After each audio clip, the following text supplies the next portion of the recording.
മാസത്തിന്റെ അവസാനത്തെ 10ലേക്ക് നമ്മൾ കാലെടുത്ത് വെക്കുകയാണ്. ലോകത്ത് തന്നെ ഏറ്റവും വലിയ അത്ഭുതം എന്താണ്? ലോകാത്ഭുതമായി, ലോകത്തിലെ ഏറ്റവും വലിയ അത്ഭുതമായി ലോകം വിശേഷിപ്പിക്കുന്ന ഒരുപാട് കാര്യങ്ങളുണ്ട്.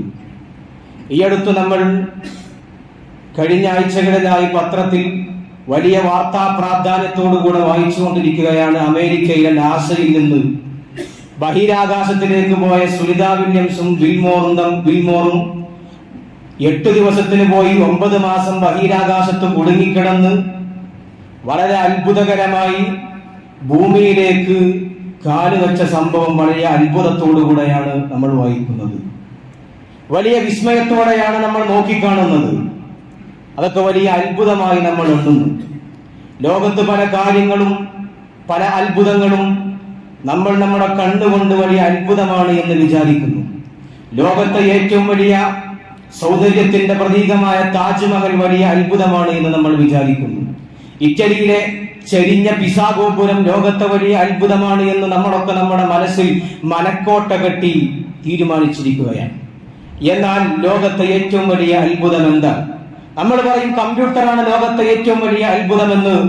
300 കോടി മനുഷ്യർ 300 വർഷക്കാലം എടുക്കുന്ന പണി 3 മിനിറ്റ് കൊണ്ട് ശേഖരിക്കുന്ന കമ്പ്യൂട്ടറാണ് ലോകത്തെ ഏറ്റവും വലിയ അത്ഭുതമെന്ന് നിങ്ങൾ പറയുന്നുണ്ട് എങ്കിൽ ഞാൻ പറയട്ടെ, ലോകത്തെ ഏറ്റവും വലിയ അത്ഭുതം അതൊന്നുമല്ല. കമ്പ്യൂട്ടർ തകർന്നു പോയിട്ടുണ്ട്.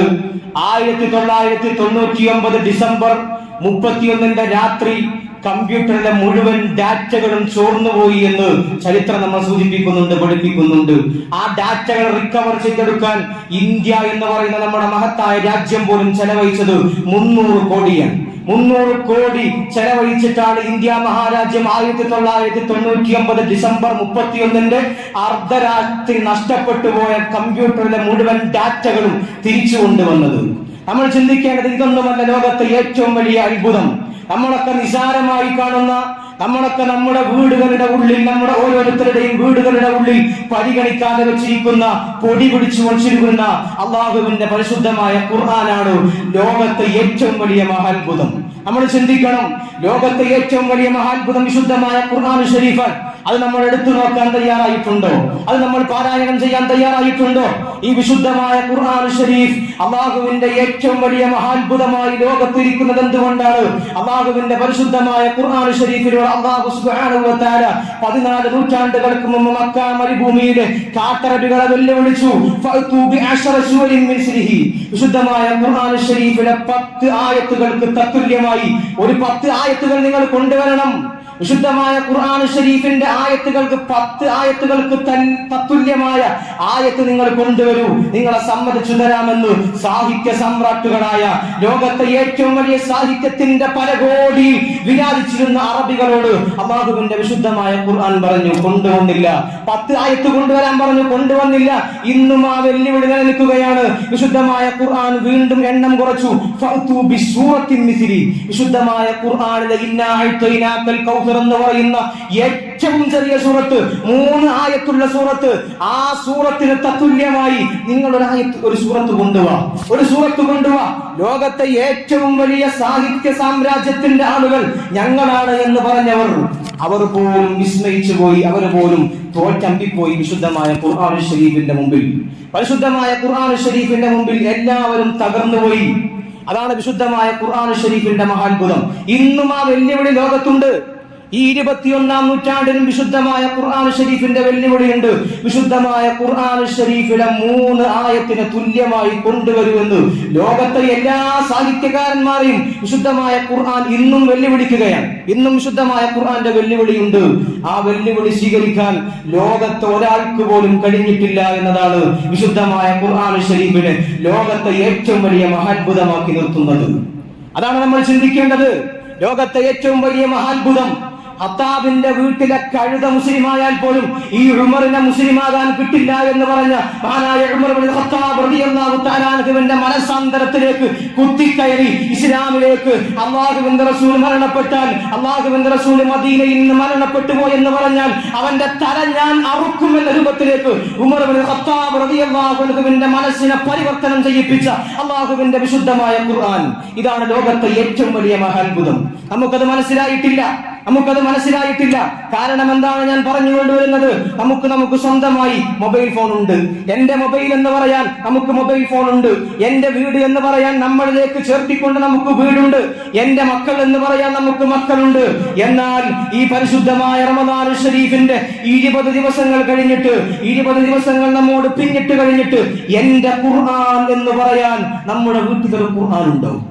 ഞാൻ എന്നും പാരായണം ചെയ്യുന്ന, ഞാൻ മരണപ്പെട്ടു പോയാൽ ഞാൻ പാരായണം ചെയ്യുന്ന എന്റെ വിശുദ്ധമായ ഖുർആൻ, എന്നെയോർത്ത് കരയുന്ന എന്റെ ഖുർആൻ എന്ന് പറയാൻ നമ്മുടെ എത്ര ആളുകളുടെ വീട്ടിൽ എന്റെ ഖുർആൻ ഉണ്ട്? നമുക്ക് എന്റെ ബൈക്കുണ്ട്, എന്റെ കാറുണ്ട്, എന്റെ വീടുണ്ട്, എന്റെ കൊട്ടാരമുണ്ട്, എന്റെ സമ്പത്തുണ്ട്. എന്നാൽ എന്റെ ഖുർആൻ എന്ന് പറയാൻ നമ്മിലേക്ക് ചേർത്തി എന്റെ ഖുർആൻ എന്ന് പറയാൻ നമുക്കൊരു ഖുർആൻ ഉണ്ടായിട്ടുണ്ടോ? വളരെ ഗൗരവത്തോടെ ചിന്തിക്കേണ്ടതില്ലേ? ഈ വിശുദ്ധമായ റമദാൻ ഷരീഫിന്റെ അവസാനത്തെ 10ലേക്ക് നമ്മൾ കടക്കുമ്പോ ഇന്നാ അൻസൽനാഹു ഫീ ലൈലത്തുൽ ഖദ്ർ, പരിശുദ്ധമായ ലൈലത്തുൽ ഖദ്റിന്റെ രാത്രിയിലാണ് ഈ വിശുദ്ധമായ ഖുർആൻ നാം അവതരിപ്പിച്ചത് എന്ന് അല്ലാഹുവിന്റെ വിശുദ്ധമായ ഖുർആൻ തന്നെ പറയുന്നുണ്ട്. അഥവാ ഖുർആനിന്റെ വാർഷികം അവസാനത്തെ 10ലേക്ക് കടന്നു വരികയാണ്. ശുദ്ധമായ ഖുർആൻ ഷരീഫ് 1400 വർഷങ്ങൾക്ക് മുമ്പ് ഹിറാ ഗുഹയുടെ ഏകാന്തതയിൽ ഹബീബായ നബിയുടെ മുമ്പിലേക്ക് അവതരിക്കപ്പെട്ടിട്ട് വർഷങ്ങൾ പിന്നിട്ട് ഒരു വർഷം കൂടി പിന്നിടുകയാണ്, ഒരു കൊല്ലം കൂടി പിന്നിടുകയാണ്. അതിനിടയിൽ എത്രയാണ് നമ്മൾ ഖുർആൻ ഓതിയത്? എത്രയാണ് നമ്മൾ ഖുർആൻ പഠിച്ചത്? നമ്മൾ ഗൗരവത്തോടു കൂടെ ചിന്തിക്കേണ്ടതുണ്ട്. അല്ലാഹുവിന്റെ പരിശുദ്ധമായ ലൈലത്തുൽ ഖദ്ർ അത് റമദാൻ ഷരീഫിന്റെ അവസാനത്തെ 10ലാണ് എന്ന് ഹബീബായ നബി മുഹമ്മദ് മുസ്തഫ സ്വല്ലല്ലാഹു അലൈഹി വസല്ലം തങ്ങൾ വളരെ ഗൗരവത്തോടു കൂടെ നമ്മെ പഠിപ്പിച്ചിട്ടുണ്ട്. ലൈലത്തുൽ ഖദ്ർ എന്നാണെന്ന് ചോദിച്ചപ്പോ റമദാൻ ഷരീഫിന്റെ അവസാന രാവിലെ ഒറ്റയിട്ട രാവുകളിൽ നിങ്ങൾ ലൈലത്തുൽ ഖദ്ർ എന്ന് പ്രതീക്ഷിക്കണം. 21-ാം രാവ്, ഇന്ന് രാത്രി അസ്തമിച്ചാൽ 21-ാം രാവാണ്. 23-ാം രാവ്, 25-ാം രാവ്, 27-ാം രാവ്, 29-ാം രാവ്, ഈ രാവുകളൊക്കെ വലിയ മഹത്വമുള്ള രാവുകളാണ്. അല്ലാഹുവിന്റെ വിശുദ്ധമായ ഖുർആൻ പറയുന്നുണ്ട്, വമാ അദ്റാക മാ ലൈലത്തുൽ ഖദ്ർ. ലൈലത്തുൽ ഖദ്ർ എന്ന് പറഞ്ഞാൽ എന്താണെന്ന് നിങ്ങൾക്കറിയുമോ? ലൈലത്തുൽ ഖദ്രി ഖൈറും മിൻ അൽഫി ശഹർ. 1000 മാസത്തേക്കാൾ പവിത്രമാണ് ലൈലത്തുൽ ഖദ്ർ. 1000 മാസത്തേക്കാൾ പവിത്രം എന്ന് പറഞ്ഞാൽ എന്താണ്? ഒരു രാത്രി നമ്മൾ എടുക്കുന്ന ഇബാദത്തിന്, ആ ഒരു രാത്രി നമ്മൾ നിസ്കരിക്കുന്ന നിസ്കാരത്തിന് 83 കൊല്ലത്തെ 83 വർഷത്തെ ഇബാദത്തിന്റെ പ്രതിഫലം അല്ലാഹു സുബ്ഹാനഹു വ തആല രേഖപ്പെടുത്തി വെക്കുന്നു. അതാണ് ലൈലത്തുൽ ഖദ്റിന്റെ മഹത്വം. 83 വർഷത്തെ ഇബാദത്തിന്റെ കൂലി ഒരൊറ്റ രാത്രി കൊണ്ട് ലഭിക്കുന്നു. ലൈലത്തുൽ ഖദ്ർ എന്നാണ് എന്ന് പണ്ഡിതന്മാർക്കിടയിൽ അഭിപ്രായ വ്യത്യാസമുണ്ട്. ഹബീബായ നബി തങ്ങൾക്ക് അല്ലാഹു പറഞ്ഞു കൊടുത്തിരുന്നു ഇന്നാലിന്ന ദിവസത്തിനാണ് ലൈലത്തുൽ ഖദ്ർ ഉണ്ടാവുക എന്ന്. എന്നാൽ ഹബീബായ നബി സല്ലല്ലാഹു അലൈഹി വസല്ലം തങ്ങൾ ആ വിവരം പറയാൻ വേണ്ടി സ്വഹാബത്തിന്റെ മുമ്പിലേക്ക് കടന്നു വന്നപ്പോ സ്വഹാബത്ത് തല്ലുകൂടുകയാണ്, സ്വഹാബത്ത് തമ്മിൽ തർക്കിക്കുകയാണ്. നബി സല്ലല്ലാഹു അലൈഹി വസല്ലം തങ്ങൾ ആ തർക്കം നിർത്താൻ വേണ്ടി സ്വഹാബത്തിനിടയിൽ ഇടപെട്ടു. തർക്കം നിർത്താൻ വേണ്ടി ഇടപെട്ടപ്പോ നബി സല്ലല്ലാഹു അലൈഹി വസല്ലം തങ്ങൾക്ക് ലൈലത്തുൽ ഖദ്റിന്റെ ഡേറ്റ് മറക്കപ്പിക്കപ്പെട്ടു. ലൈലത്തുൽ ഖദ്റിന്റെ ഡേറ്റ് മറന്നുപോയി നബി സല്ലല്ലാഹു അലൈഹി വസല്ലം തങ്ങൾ. അതാണ് നമ്മൾ ചിന്തിക്കേണ്ടത്. തർക്കം, മനുഷ്യന്മാർക്കിടയിലുള്ള തർക്കങ്ങൾ, ദേഷ്യപ്പെടലുകൾ, അത് നന്മകളെ തടയും.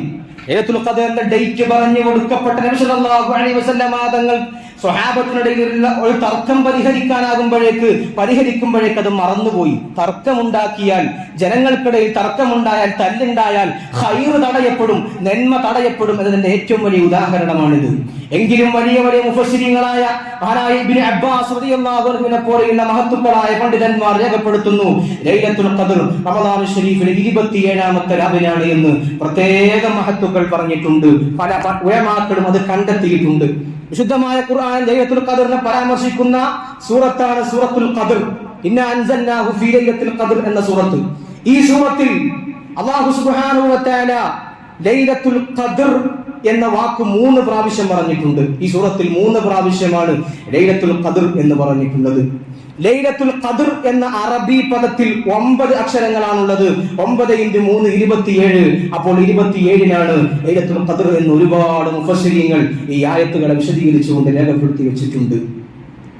അതുകൊണ്ട് ഇനിയുള്ള രാത്രികൾ, ഇനിയുള്ള രാവുകൾ, ഇനിയുള്ള ദിവസങ്ങൾ വളരെ ശ്രേഷ്ഠതയുള്ള ദിവസങ്ങളാണ്. ഹബീബായ സല്ലല്ലാഹു അലൈഹി വസല്ലം തങ്ങൾ ഇദാ ദഖലൽ അശ്റു, അവസാനത്തെ 10 പ്രവേശിച്ചാൽ അഹിയൽ ലൈല, പിന്നെ രാത്രി മുഴുവൻ നിസ്കാരമാണ്, രാത്രി മുഴുവൻ ഇബാദത്താണ്. അഹിയൽ ലൈല വഅയ്ഖള അഹ്ല, അവസാനത്തെ 10 റമദാൻ ശരീഫിന്റെ അവസാനത്തെ 10 കടന്നു വന്നാൽ തന്റെ കുടുംബക്കാരെ വിളിച്ചു നിർത്തും, തന്റെ ഭാര്യയെ വിളിച്ചു നിർത്തും. എന്നിട്ട് അവരെ കൊണ്ട് ഇബാദത്ത് എടുപ്പിക്കും. വജദ്ദ, നന്നായി പരിശ്രമിക്കും. വശദ്ദൽ മിസ്റ, ഹബീബായ സല്ലല്ലാഹു അലൈഹി വസല്ലം തങ്ങൾ അവിടുത്തെ അരയുടുപ്പൊന്ന് മുറുക്കിയെടുക്കും. അരയുടുപ്പ് മുറുക്കിയെടുക്കുന്നതിന് ഇബാദത്തുകൾ കൂടുതൽ കൂടുതൽ വർദ്ധിപ്പിക്കാനാണ് എന്ന് മഹാന്മാരായ ശാലിഹീങ്ങൾ ശുറാഹുൽ ഹദീസുകൾ വിവരിക്കുന്നുണ്ട്. യശോദാശനമാദങ്ങൾ പ്രത്യേകമായി അവസാനത്തെ 10 ഇബാദത്തിന് വേണ്ടി ഒരുങ്ങി തയ്യാറാകും. അത് മാത്രമല്ല, ഹബീബായ മാദങ്ങൾ റമദാൻ ശരീഫിൽ എല്ലാ ദിവസവും, എല്ലാ റമദാൻ ശരീഫിലും അല്ലാഹുവിന്റെ റസൂൽ സല്ലല്ലാഹു അലൈഹി വസല്ലം മാദങ്ങൾ 10 ദിവസം മുഴുവൻ പള്ളിയിൽ തന്നെയായിരിക്കും. അവസാനത്തെ 10 മുഴുവൻ പള്ളിയിൽ ഇഅ്തികാഫിരിക്കുകയായിരുന്നു നബി സല്ലല്ലാഹു അലൈഹി വസല്ലം മാദങ്ങളുടെ ജോലി. അവസാനം വഫാത്താകുന്നതിന്റെ തൊട്ട് മുമ്പുള്ള റമദാനിൽ 20 ദിവസം ഹബീബായ സല്ലല്ലാഹു അലൈഹി വസല്ലം തങ്ങൾ പള്ളിയിൽ തന്നെ ഇഅ്തികാഫിരുന്നു എന്ന് മഹദിയായ ആയിഷത്തു തുഹ്റ റളിയല്ലാഹു തആല അൻഹ രേഖപ്പെടുത്തുന്നുണ്ട്. അപ്പോൾ ഞാൻ പറഞ്ഞു വരുന്നത്, ഇനിയുള്ള ദിവസങ്ങൾ ശ്രേഷ്ഠതയും പവിത്രതയുമുള്ള ദിവസങ്ങളാണ്. എന്നാൽ മുസ്ലിം സമൂഹമായ നമ്മൾ അതൊക്കെ മറന്നുപോവുകയാണ്. അതുകൊണ്ടാണ് ഇത് വീണ്ടും വീണ്ടും ഉത്ബോധിപ്പിക്കുന്നത്. നമ്മളൊക്കെ ഷോപ്പിങ്ങിന്റെ തിരക്കിലാണ്. റമദാൻ ശരീഫിന്റെ അവസാനത്തെ 10 വന്നാൽ പള്ളികൾ ശൂന്യമാണ്, തറാവീഹ് നാളില്ല. എന്നാൽ ഏറ്റവും കൂടുതൽ പവറുള്ള രാത്രികളാണത്. നമുക്ക് അങ്ങാടിയിലാണ് നമ്മളുള്ളത്, നമ്മൾ അങ്ങാടികളിലാണ്. റമദാൻ ശരീഫിന്റെ രാത്രികളെ പകലാക്കുന്നു. ഇബാദത്ത് കൊണ്ടല്ല നമ്മൾ ചെയ്യുന്നത്. നമ്മുടെ യുവാക്കൾ അങ്ങനെയല്ല ചെയ്യുന്നത്. രാത്രികളെ പകലാക്കണം ഇബാദത്ത് കൊണ്ട്.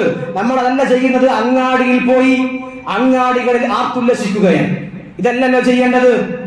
ഷോപ്പിംഗ് ഒക്കെ നമ്മൾ നടത്തേണ്ടത് റമദാൻ ഷരീഫിന്റെ അവസാനത്തെ 10 വരുന്നതിന്റെ തൊട്ട് മുമ്പ് നടത്തണം, അല്ലെങ്കിൽ റമദാനിന്റെ തുടക്കത്തിൽ നടത്തണം. റമദാനിന്റെ അവസാനത്തെ 10 ഇബാദത്തിന് വേണ്ടി മാത്രം മാറ്റിവെക്കണം. അങ്ങനെയായിരുന്നു നമ്മുടെ മുൻഗാമികൾ ചെയ്തിരുന്നത്. അതുകൊണ്ടാണ് അവരുടെ ജീവിതത്തിൽ ബർക്കത്തുണ്ടായത്. നമ്മുടെ ജീവിതത്തിൽ ബർക്കത്തില്ലാത്തതും അതുകൊണ്ടാണ്. അതുകൊണ്ട് പ്രിയപ്പെട്ട മുഅ്മിനീങ്ങളെ, ഞാൻ നിങ്ങളോട് കൃത്യമായി പറയുന്നത്, ലൈലത്തുൽ ഖദ്റിനെ പ്രതീക്ഷിക്കുന്ന രാവുകളാണ്, വളരെ മഹത്വമുള്ള രാവുകളാണ്. ഒരു ദിവസത്തെ ഇബാദത്തിന് 83 വർഷത്തെ ഇബാദത്തിന്റെ പ്രതിഫലം രേഖപ്പെടുത്തുന്ന പരിശുദ്ധമായ രാത്രികളാണ് വരാനുള്ളത്. ആ രാത്രി അങ്ങാടിയിൽ കൊണ്ടുപോയി ചെലവഴിക്കരുത്.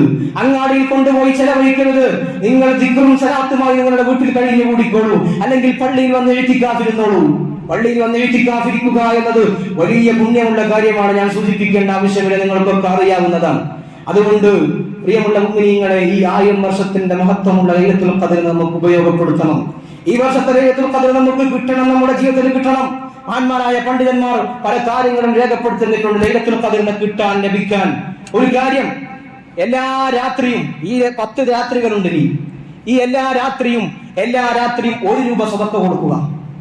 എല്ലാ രാത്രിയും 1 രൂപ സദഖ കൊടുക്കുക. എന്താണ് മെച്ചം? 1 രൂപ ലൈലത്തുൽ ഖദ്റിന്റെ രാത്രിയിലാണ് നിങ്ങൾ സദഖ കൊടുത്തത് എങ്കിൽ 83 കൊല്ലം 1 രൂപ സദഖ കൊടുത്ത കൂലി കിട്ടുന്നു. അതുകൊണ്ട് ലൈലത്തുൽ ഖദ്ർ എന്നാണ് നമുക്കറിയില്ല. എന്നാണെന്ന് പണ്ഡിതന്മാർ കൃത്യമായി രേഖപ്പെടുത്തി തന്നിട്ടില്ല. അതുകൊണ്ട് ഇനിയുള്ള എല്ലാ രാത്രികളിലും 1 ദിവസം 1 രൂപ സദഖ കൊടുക്കുക. 1 രൂപ എന്ന് പറഞ്ഞത് ഏറ്റവും ചുരുങ്ങിയത് പറഞ്ഞതാണ്. 1 രൂപ സദഖ കൊടുക്കുക. എന്താണ് ഉണ്ടാവുക? 1 രൂപ സദഖ കൊടുത്താൽ 83 കൊല്ലം 1 രൂപ സദഖ കൊടുത്ത കൂലി കിട്ടുന്നു. തീർന്നില്ല. 3 ഖുൽ ഹുവല്ലാഹു അഹദ് എല്ലാ രാത്രിയിലും ഓതുക. 3 ഖുൽ ഹുവല്ലാഹു അഹദ്. 1 ഖുൽ ഹുവല്ലാഹു അഹദ് ഓതിയാൽ ഖുൽ ഹുവല്ലാഹു അഹദ് തഅദിലു സുലുസൽ ഖുർആൻ, വിശുദ്ധമായ ഖുർആനിന്റെ 3/1 തുല്യമാണ്. അപ്പോൾ വിശുദ്ധമായ ഖുൽ ഹുവല്ലാഹു അഹദ് ഓതിയാൽ 3 പ്രാവശ്യം ഓതിയാൽ ഖുർആൻ മുഴുവൻ 1 പ്രാവശ്യം ഓതിയതുപോലെയാണ്. അതുകൊണ്ട് ലൈലത്തുൽ ഖദ്റിന്റെ രാത്രിയിലാണ് ഈ 3 പ്രാവശ്യം നമ്മൾ ഓതിയ ഖുൽ ഹുവല്ലാഹു അഹദ് സംഭവിക്കുന്നത് എങ്കിൽ 83 പ്രാവശ്യം വിശുദ്ധമായ ഖുർആൻ ശരീഫ് 1 പ്രാവശ്യം ഓതിയതുപോലെയുള്ള കൂലി നമുക്ക് കിട്ടുന്നു. നമ്മൾ കൃത്യമായി ഉപയോഗപ്പെടുത്താൻ ശ്രമിക്കണം. അതുപോലെ തന്നെ മഗ്രിബ്, ഇശാ, സുബഹി ഈ 3 ജമാഅത്തുകളും കൃത്യമായി പങ്കെടുക്കാൻ നമ്മൾ ശ്രദ്ധിക്കണം. കാരണം മഹാനായ ജിബ്രീൽ അലൈഹിസ്സലാത്തു വസ്സലാമിന്റെ നേതൃത്വത്തിൽ മലായികത്ത് കടന്നു വരുന്നത് ലൈലത്തുൽ ഖദറിന്റെ മഗ്രിബിന്റെ സമയത്താണ്. അവർ തിരിച്ചു പോകുന്നത് സുബഹിയുടെ സമയത്താണ്. ആ 2 സമയത്തും നമ്മൾ നിസ്കാരത്തിലായാൽ, അല്ലാഹുവിന് വേണ്ടി സലാത്ത് ചൊല്ലുന്ന, ദിക്ർ ചൊല്ലുന്ന സമയത്തായാൽ അത് വലിയ പുണ്യമുള്ളതാണ്. എന്നാൽ ഇങ്ങനെയൊക്കെയാണെങ്കിലും ലൈലത്തുൽ ഖദറിന്റെ മഹത്വം ലഭിക്കാത്ത 4 വിഭാഗത്തെ ഹബീബായ സ്വല്ലല്ലാഹു അലൈഹി വസല്ലം തങ്ങൾ പരിചയപ്പെടുത്തുന്നുണ്ട്. 4 വിഭാഗം ആളുകൾക്ക് ലൈലത്തുൽ ഖദറല്ല ഒരു രാത്രി വന്നിട്ടും കാര്യമില്ല, ഒരു ഉപകാരവും കിട്ടില്ല. അതിന്റെ പവിത്രത കിട്ടുന്ന 4 വിഭാഗം ആളുകൾ സ്വല്ലല്ലാഹു അലൈഹി വസല്ലം തങ്ങൾ പരിചയപ്പെടുത്തുന്നു. ഒന്ന് മുദ്മിനുൽ ഖംർ, നിത്യമായ കള്ള് ഉപയോഗിക്കുന്ന ആൾ, നിത്യമായി കള്ളു കുടിക്കുന്ന ആൾ. ഏത് ലൈലത്തുൽ ഖദർ വന്നിട്ടും ഏത് മാലാഖമാർ ആകാശ ലോകത്തു നിന്ന് വന്നിട്ടും കാര്യമില്ല, ഒരു പാപവും പൊറുക്കൂല, ഒരു നന്മയും അവർക്ക് കിട്ടൂല, നിത്യമദ്യപാനി. മറ്റൊന്ന് വഅഖുൽ വാലിദൈൻ, തന്റെ മാതാപിതാക്കളെ ബുദ്ധിമുട്ടിക്കുന്ന ആളുകൾ, മാതാപിതാക്കൾക്ക് ഉപകാരം ചെയ്യാതെ മാതാപിതാക്കളെ വൃദ്ധസദനത്തിൽ കൊണ്ടുപോകുന്ന ആളുകൾ, മാതാപിതാക്കൾ മരണപ്പെട്ടു പോയ മാതാപിതാക്കൾ അവരെ പരിഗണിക്കുന്നില്ല, അവർക്ക് വേണ്ടി ദുആ ചെയ്യുന്നില്ല, അവരുടെ ഖബർ സിയാറത്ത് ചെയ്യുന്നില്ല. ഇങ്ങനെ മാതാപിതാക്കളെ അകറ്റി നിർത്തിയ ആളുകൾ, അവരെ ആക്ഷേപിക്കുന്ന ആളുകൾ, അവർക്കും ലൈലത്തുൽ ഖദറിന്റെ മഹത്വം ലഭിക്കില്ല. മൂന്നാമത് ആളുകൾ പറയുന്നു വഖാത്തിഉർ റഹീം, കുടുംബബന്ധം മുറിക്കുന്നവൻ, സ്വന്തം കുടുംബത്തോട് തെറ്റി നിൽക്കുന്ന ആളുകൾ, സ്വന്തം കുടുംബത്തോട് ബന്ധം വിച്ഛേദിക്കുന്ന ആളുകൾ ഒരിക്കലും ലൈലത്തുൽ ഖദറിന്റെ മഹത്വം കിട്ടില്ല. മറ്റൊന്ന് വൽ മുശാഹിൻ, മറ്റുള്ള ആളുകളോട് വെറുപ്പ് മനസ്സിൽ വെക്കുന്ന ആളുകൾ, മറ്റുള്ളവരോട് ശത്രുത മനസ്സിൽ വെക്കുന്ന ആളുകൾ. ഈ 4 വിഭാഗം ആളുകൾക്ക് ലൈലത്തുൽ ഖദറിന്റെ മഹത്വം ലഭിക്കില്ല എന്ന് ഹബീബായ നബി മുഹമ്മദ് മുസ്തഫ സ്വല്ലല്ലാഹു അലൈഹി വസല്ലം തങ്ങൾ നമ്മെ പഠിപ്പിക്കുന്നുണ്ട്. അതുകൊണ്ട് ആ കാര്യം, അങ്ങനെയുള്ള ഏതെങ്കിലും കാര്യങ്ങളിൽ ആരെങ്കിലും ഏർപ്പെടുന്നുണ്ടെങ്കിൽ അതിൽ നിന്ന് വിട്ടു നിൽക്കണമെന്ന് വിശുദ്ധമായ ദീൻ ഇസ്ലാമിന്റെ പേരിൽ അഭ്യർത്ഥിക്കുകയാണ്. ഏറ്റവും വലിയ രാത്രി എന്ന് വിശേഷിക്കപ്പെട്ട ആ രാത്രിയിൽ പോലും ഈ 4 വിഭാഗത്തിന് ഒരു എക്സ്ക്യൂസും അല്ലാഹു സുബ്ഹാനഹു വ തആല ചെയ്യുന്നില്ല, ഒരു വിടുതിയും അല്ലാഹു സുബ്ഹാനഹു വ തആല ചെയ്തു കൊടുക്കുന്നില്ല. അത് നമ്മൾ ഗൗരവത്തോടുകൂടെ ചിന്തിക്കേണ്ടതാണ്. അല്ലാഹു സുബ്ഹാനഹു വ തആല മനസ്സിലാക്കാനുള്ള തൗഫീഖ് നൽകി അനുഗ്രഹിക്കട്ടെ. അല്ലാഹു സുബ്ഹാനഹു വ തആല നമ്മുടെ എല്ലാ കാര്യങ്ങളിലും ഖൈറും ബർക്കത്തും നൽകി അനുഗ്രഹിക്കട്ടെ. ആയിഷ ബീവി ചോദിച്ചു, നബിയെ, ലൈലത്തുൽ ഖദർ ഇന്നാലിന്റെ ദിവസമാണ് എന്നറിഞ്ഞാൽ ഞാൻ എന്താണ് വർദ്ധിപ്പിക്കേണ്ടത്? ഹബീബായ സ്വല്ലല്ലാഹു അലൈഹി വസല്ലം തങ്ങൾ പറഞ്ഞു, അല്ലാഹുമ്മ ഇന്നക അഫുവുൻ തുഹിബ്ബുൽ അഫ്വ ഫഅഫു അന്നി. ലൈലത്തുൽ ഖദർ ഇന്നാലിന്റെ ദിവസമാണ് എന്നറിഞ്ഞാൽ ആ രാത്രി ധാരാളമായി അല്ലാഹുമ്മ ഇന്നക അഫുവുൻ തുഹിബ്ബുൽ അഫ്വ ഫഅഫു അന്നി എന്ന ദിക്ർ വർദ്ധിപ്പിക്കാൻ ഹബീബായ നബി മുഹമ്മദ് മുസ്തഫ സ്വല്ലല്ലാഹു അലൈഹി വസല്ലം തങ്ങൾ അവിടുത്തെ പ്രിയപ്പെട്ട സ്വഹാബത്തിന് പഠിപ്പിച്ചു കൊടുത്തിട്ടുണ്ട്, ആയിഷ ബീവിക്ക് പഠിപ്പിച്ചു കൊടുത്തിട്ടുണ്ട്. അതുകൊണ്ടുള്ള ഇനിയുള്ള രാത്രികളിൽ അത് ധാരാളമായി വർദ്ധിപ്പിക്കാൻ നമ്മൾ ശ്രദ്ധിക്കണം. അല്ലാഹു സുബ്ഹാനഹു വ തആല തൗഫീഖ് നൽകി അനുഗ്രഹിക്കട്ടെ. നരകമോചനത്തിന്റെ 10 കൂടിയാണ് അവസാനത്തെ 10. നരകം നമുക്കൊക്കെ അറിയാം. ഹബീബായ സ്വല്ലല്ലാഹു അലൈഹി വസല്ലം തങ്ങൾ അവിടുത്തെ പ്രിയപ്പെട്ട സ്വഹാബത്തിന് പഠിപ്പിച്ചു കൊടുക്കുന്നുണ്ട്. ഒരു ദിവസം നബി തങ്ങളും സ്വഹാബത്തും മദീനത്തെ പള്ളിയിൽ ഇരിക്കുമ്പോൾ ഒരു ശബ്ദം കേട്ടു. നബി സല്ലല്ലാഹു അലൈഹി വസല്ലം തങ്ങളും സ്വഹാബത്തും ഒരു ശബ്ദം കേട്ടു. സ്വഹാബത്തിനോട് നബി തങ്ങൾ ചോദിച്ചു, മാ തദൂന മാ ഹാദാ, എന്താണ് ഈ ശബ്ദം എന്ന് നിങ്ങൾക്കറിയുമോ എന്ന് ചോദിച്ചപ്പോൾ ഹബീബായ സ്വല്ലല്ലാഹു അലൈഹി വസല്ലം തങ്ങളോട് സ്വഹാബത്ത് പറഞ്ഞു, ഇല്ല നബിയെ, ഞങ്ങൾക്കറിയില്ല. എന്താണ് ആ ശബ്ദം ഞങ്ങൾ കേട്ടത് എന്ന് ഞങ്ങൾക്കറിയില്ല എന്ന് പറഞ്ഞപ്പോൾ അല്ലാഹുവിന്റെ റസൂൽ സ്വല്ലല്ലാഹു അലൈഹി വസല്ലം തങ്ങൾ പറഞ്ഞു, ഹാദാ ഹജറുൻ റുമിയ ബിഹി ഫിന്നാരി മുൻദു 70 ഖലീഫ. 70 കൊല്ലങ്ങൾക്ക് മുമ്പ്, 70 ഖലീഫുകൾക്ക് മുമ്പ് നരകത്തിലേക്ക് ഇട്ട ഒരു കല്ല് ഇപ്പോൾ വീഴുന്ന ശബ്ദമാണ് നിങ്ങൾ കേട്ടത് എന്ന് ഹബീബായ നബി മുഹമ്മദ് മുസ്തഫ സ്വല്ലല്ലാഹു അലൈഹി വസല്ലം തങ്ങൾ സ്വഹാബത്തിന് പഠിപ്പിച്ചു കൊടുക്കുന്നു. നമ്മൾ ചിന്തിക്കണം, നരകത്തിന്റെ ശക്തമായ ചൂട് അത് മനുഷ്യന് താങ്ങാൻ കഴിയുന്നതല്ല, മനുഷ്യന്റെ ശരീരത്തിന് താങ്ങാൻ കഴിയുന്നതല്ല. അതുകൊണ്ട് നിരന്തരമായി നരകമോചനം ചോദിക്കണം. റമദാൻ ശരീഫിന്റെ അവസാനത്തെ 10 നമുക്ക് കൂത്താടാനുള്ളതല്ല. റമദാൻ ശരീഫിന്റെ അവസാനത്തെ 10 ഇബാദത്ത് എടുക്കാനുള്ളതാണ്, നമുക്ക് കൂത്താടാനുള്ളതല്ല. റമദാൻ ശരീഫിൽ തെറ്റു ചെയ്താൽ അത് വലിയ ഗുരുതരമായ അപകടത്തിലേക്കാണ് പോവുക.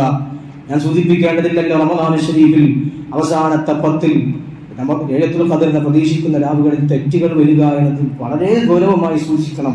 റമദാൻ ശരീഫിൽ തന്നെ തെറ്റ് ചെയ്താൽ നാളെ മഹ്ശറയിൽ റമദാൻ ശരീഫിലേക്ക് അള്ളാഹുവിന്റെ മുമ്പിലേക്ക് റമദാൻ ഷരീഫിനെ കൊണ്ടുവരുന്ന ഒരു മനുഷ്യനങ്ങനെ കൊണ്ടുവരും.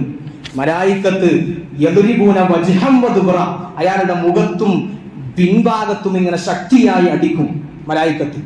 ആ മനുഷ്യൻ പറയും നബിയോട്, നബി തങ്ങളോട് പറയും, നബിയെ എനിക്ക് വേണ്ടി ഒന്ന് ശഫാഅത്ത് ചെയ്യണം നബിയേ എന്ന് ആ മനുഷ്യൻ കരഞ്ഞു പറയും. നബി തങ്ങൾ ആ മനുഷ്യന് വേണ്ടി അള്ളാഹിന്റെ മുമ്പിൽ സുജൂദിൽ കടക്കും. ആ നേരത്ത് അള്ളാഹു പറയും, നബിയെ നിങ്ങൾ സുജൂദിലിട്ട് കാര്യമില്ല. എന്തേ കാരണം? ഈ മനുഷ്യനോട് തർക്കിക്കാൻ ഒരാൾ ഇവിടെയുണ്ട്. ഈ മനുഷ്യന് സ്വർഗം കൊടുക്കരുത് എന്ന് പറയാൻ ഒരാൾ ഇവിടെ വന്നിട്ടുണ്ട്. ആരാണത് എന്ന് ചോദിച്ചു നബി തങ്ങൾ. അല്ലാഹു സുബ്ഹാനഹു വ തആല പറയും, ശഹ്റു റമദാൻ, അത് റമദാൻ മാസമാണ്. വരുന്നത്. റമദാൻ മാസം പറയും അല്ലാഹുവിന്റെ റസൂലേ, നിങ്ങൾ ഈ മനുഷ്യന് ശഫാഅത്ത് ചെയ്തിട്ട് കാര്യമില്ല. ഈ മനുഷ്യൻ പരിശുദ്ധമായ റമദാൻ ശരീഫ് വന്നപ്പോൾ തെറ്റ് ചെയ്യുകയാണ്, റമദാൻ ശരീഫിലും അനാവശ്യങ്ങൾ ചെയ്യുകയാണ്. എല്ലാവരും പള്ളിയിൽ വന്ന് ഖുർആൻ ഓതിയപ്പോൾ, തറാവീഹ് നിസ്കരിച്ചപ്പോൾ, നോമ്പ് നോറ്റപ്പോൾ, നോമ്പ് നോൽക്കാൻ ഈ മനുഷ്യന്റെ മനസ്സ് സമ്മതിച്ചിട്ടില്ല. തറാവീഹ് നിസ്കരിക്കാൻ മനുഷ്യന്റെ മനസ്സ് സമ്മതിച്ചിട്ടില്ല.